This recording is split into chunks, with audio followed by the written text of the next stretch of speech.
বানিয়ে নেব আজকে দারুণ স্বাদের উত্তাপাম, যেটা আপনি ব্রেকফাস্টে খেতে পারেন, চাইলে লাঞ্চ ডিনারেও খেতে পারেন। সাথে থাকবে একটা দারুণ স্বাদের চাটনি। দুটো রেসিপি আজকে একসাথে শেয়ার করব। এই উত্তাপামগুলো বানিয়ে নেওয়া যায় যেমন তাড়াতাড়ি, তেমনি খেতেও কিন্তু দারুণ সুস্বাদু হয়। চলুন দেখে নেওয়া যাক রেসিপিটা। এর জন্য যেটা লাগবে, প্রথমেই লাগবে মসুর ডাল। আমি এখানে 2 কাপ মতো মসুর ডাল নিয়ে নিয়েছি। মসুর ডালটা প্রথমে খুব ভালো করে জল দিয়ে আমি ধুয়ে নেব 3-4 বার। জল পাল্টে পাল্টে ধুয়ে নেব 3-4 বার। তারপরে আমি মসুর ডালটাকে ভিজিয়ে আধ ঘন্টার জন্য রেখে দেব। মোটামুটি আধ ঘন্টা ভেজালেই মসুর ডালটা বেশ একটু নরম হয়ে যাবে। এই দেখুন, আধ ঘন্টা ভেজানো হয়ে গেছে। এইবারে মসুর ডালটা আমি নিয়ে নেব মিক্সিং জারেতে। সাথে নিয়ে নিচ্ছি অল্প পরিমাণে একটুখানি জল।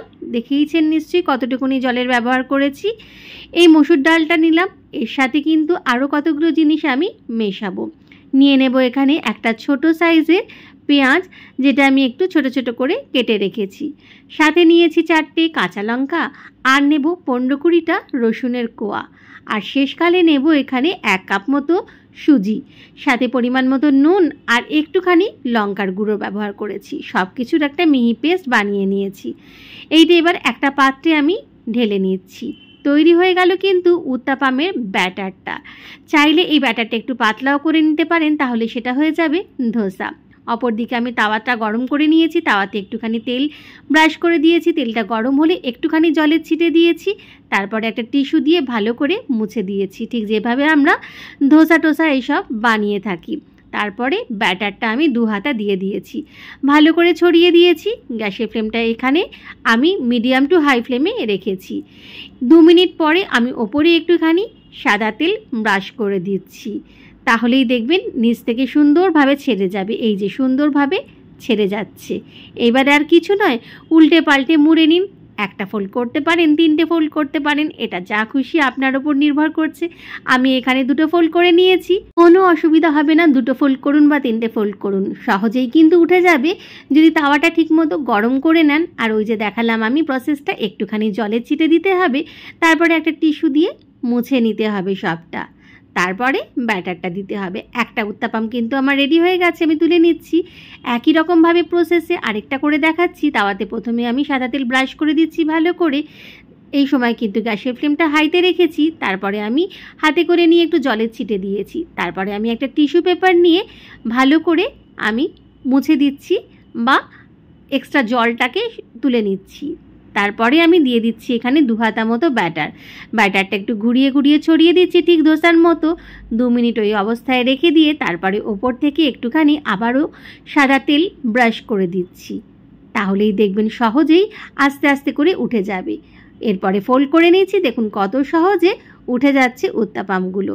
দারুণ স্বাদের উত্তাপাম কিন্তু কত তাড়াতাড়ি তৈরি হয়ে গেল দেখতেই পাচ্ছেন। আর মসুর ডালটাও পেস্ট করতে বেশি সময় লাগবে না, ভেজাতেও বেশি সময় লাগবে না, কেননা মসুর ডাল নরমই থাকে, বেশিক্ষণ ভেজানোর দরকার পড়ে না। খুব সহজে অনেক তাড়াতাড়ি করেই বানিয়ে নিতে পারবেন এই উত্তাপামগুলো। সাথে বানিয়ে নিন একটা চাটনি। আমি এখানে আজকে ধনেপাতা আর দইয়ের চাটনি করেছি।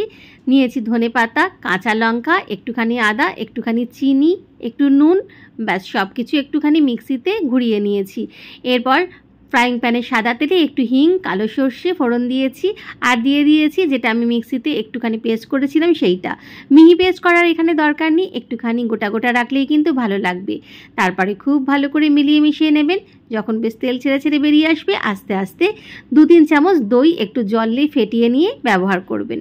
ব্যাস একটুখানি ফুটিয়ে নেব। ফুটিয়ে নিলে রেডি দারুণ স্বাদের ধনেপাতা আর দইয়ের চাটনি। এই চাটনিটার সাথে উত্তাপামগুলো খেতে কিন্তু দারুণ লাগবে। চাইলে আপনি নারকেলের চাটনিও এক্ষেত্রে ব্যবহার করতে পারেন। নারকেলের চাটনির রেসিপি আমার এই চ্যানেলে আগেই দেওয়া আছে, দেখে নিতে পারেন। নিয়ে নিচ্ছি মসুর ডালের উত্তাপাম, সাথে নিয়ে নিচ্ছি বাটি ভর্তি ধনেপাতা দইয়ের চাটনি। ব্রেকফাস্টে খান অথবা লাঞ্চ বা ডিনারেও খেতে পারেন, কোনো অসুবিধা নেই। যারা ডায়েট করছেন তারা লাঞ্চ ডিনারে অনায়াসেই খেতে পারেন। আর যারা ব্রেকফাস্টে খেতে চান তারা খুব তাড়াতাড়ি বানিয়ে নিতে পারবেন সকালের তাড়াহুড়োর মধ্যেই।